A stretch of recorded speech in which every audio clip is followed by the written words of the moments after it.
Hey guys, got another one. What can I say? This time I'm just gonna read. I'm gonna read some from the Sanctus Germanus Prophecies, Volume 2. This chapter is called The Role of the Lightbearer. As part of the divine plan, Lightbearers have returned to Earth to accomplish a mission rather than achieve sainthood. We make this statement in a bit of jest because to accomplish their missions, they must also possess many of the qualities of sainthood. All Lightbearers spent previous lives in some form of self-abnegation, sacrifice, and purity in service to humanity on the road to achieving soul integration with the personality. Many also contributed to mankind's advancement through their scientific and artistic breakthroughs. Some were statespersons whose policies and perseverance liberated their fellow humans from political as well as other forms of oppression. Some worked tirelessly to relieve human suffering and contributed many positive works to humanity with great personal sacrifice. From their past lives, their souls are geared to service to mankind. Back again this time, many Lightbearers suffer greatly during childhood, primarily because they choose to balance any residual karma early on before entering into full service of the hierarchy during the pralaya. They often choose families where they suffer psychological or physical abuse, for childhood is like boot camp for the Lightbearer.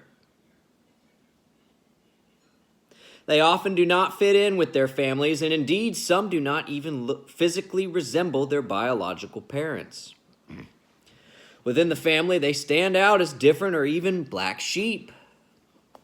They may also suffer in normal educational institutions because they tend not to conform to the normal rites of growing up.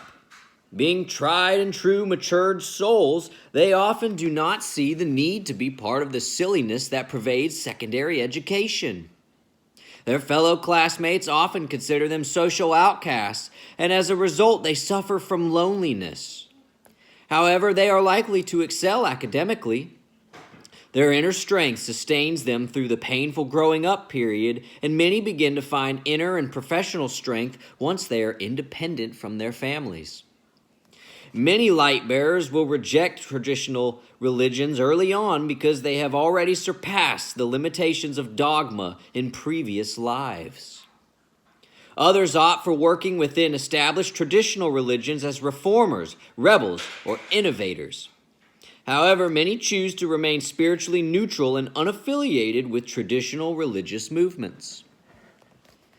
As many reach the zenith of their professional careers, their spiritual yearnings become more and more intense. Some leave their posts while others struggle to maintain interest in their jobs and still answer the spiritual yearnings within.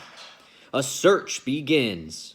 They begin to look for answers in other dimensions, consulting astrologers, psychics, and mediums, poring through books on near-death experiences, or visiting the many spiritually oriented websites on the internet. Some questions are answered, but inevitably there are left with more questions than answers. At this juncture, it is usually time for the Lightbearer to begin the retrieval of his or her last initiation.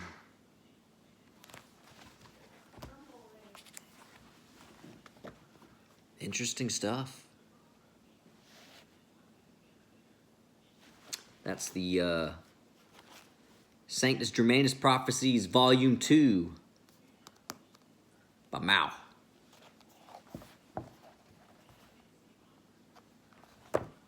Do you bear the light? Have a good day.